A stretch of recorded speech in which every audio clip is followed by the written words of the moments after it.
দুর্বৃত্তদের আইনের আওতায় এনে কঠোর শাস্তি নিশ্চিত করার জন্য আমাদের মন্ত্রণালয় থেকে আমরা একটা হটলাইন আজকে আমরা ঘোষণা দেব। ধর্ম মন্ত্রণালয় থেকে আমরা একটা চিঠি ইস্যু করেছি বাংলাদেশের বিভিন্ন মসজিদে ক্ষতিগ্রস্তদের আর্থিক সাহায্য আমরা কতটুকু করতে পারি সে বিষয়ে আমরা কালকে একটু সিদ্ধান্ত নেব। আমাদের কাছে কিছু অভিযোগ আসছে যে বাংলাদেশের বিভিন্ন জায়গায় ধর্মীয় সংখ্যালঘুদের বাড়িঘর এবং উপাসনালয়ে আক্রমণ হয়েছে।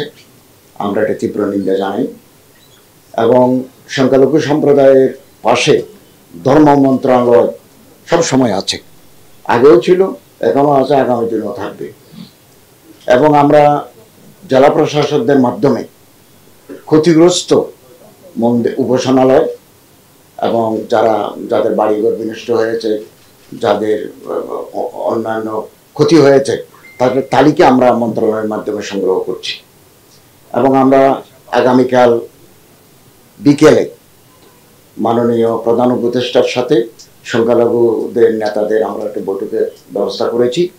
ওখানে আমরা আরও বিস্তারিত কথা শুনব এবং আমরা অর্থ মন্ত্রণালয়ের সাথে যোগাযোগ রেখে ক্ষতিগ্রস্তদের আর্থিক সাহায্য আমরা কতটুকু করতে পারি সে বিষয়ে আমরা কালকে একটু সিদ্ধান্ত নেব। এবং মাঝখানে পুলিশের অনুপস্থিতির কারণে এই আক্রমণটা একটু বেশি হয়েছে। এখন পুলিশ যেহেতু যোগদান করেছে আমরা ইনশাল্লাহ আশাবাদী আর এরকম দুর্ঘটনা আর ঘটবে না। এই বাংলাদেশ সাম্প্রদায়িক সম্প্রীতির দেশ। আবহমান কাল ধরে আমরা রোজা পূজা একসাথে করে আসছি এবং এখানে সাম্প্রদায়িক হানাহানি নেই। কিছু বিচ্ছিন্ন ঘটনা থাকতে পারে। আমরা আমাদের তত্ত্বাবধায়ক সরকার অত্যন্ত সতর্ক যাতে সাম্প্রদায়িক সম্প্রীতি বজায় থাকে। ইসলামে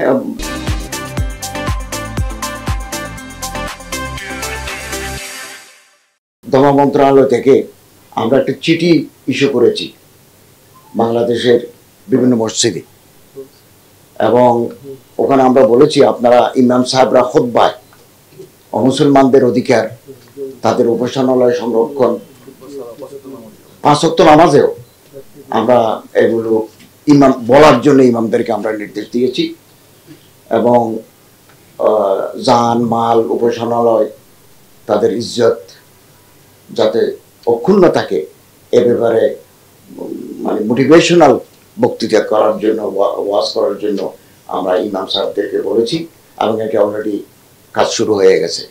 যারা এই ন্যাক্কারজনক হামলা উপাসনালয়ে করে তারা মূলত দুর্বৃত্ত। তো আমরা চেষ্টা করব দুর্বৃত্তদের আইনের আওতায় এনে কঠোর শাস্তি নিশ্চিত করার জন্য আমাদের মন্ত্রণালয় থেকে আমরা একটা হটলাইন আজকে আমরা ঘোষণা দেব।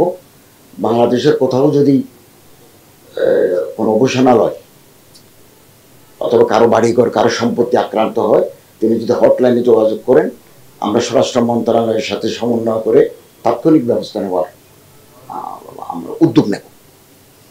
এবং গুজব খুব অল্প সময়ের ভিতরে ঢালপালা মেলে নানা ধরনের অস্থিরতা তৈরি করে আমি দেশবাসীর কাছে আবেদন জানাবো গুজবে কান না দেওয়ার জন্য এবং হটলাইনে যোগাযোগ করলে আমরা আইনশৃঙ্খলা রক্ষা বাহিনীকে ওখানে পাঠিয়ে দেব।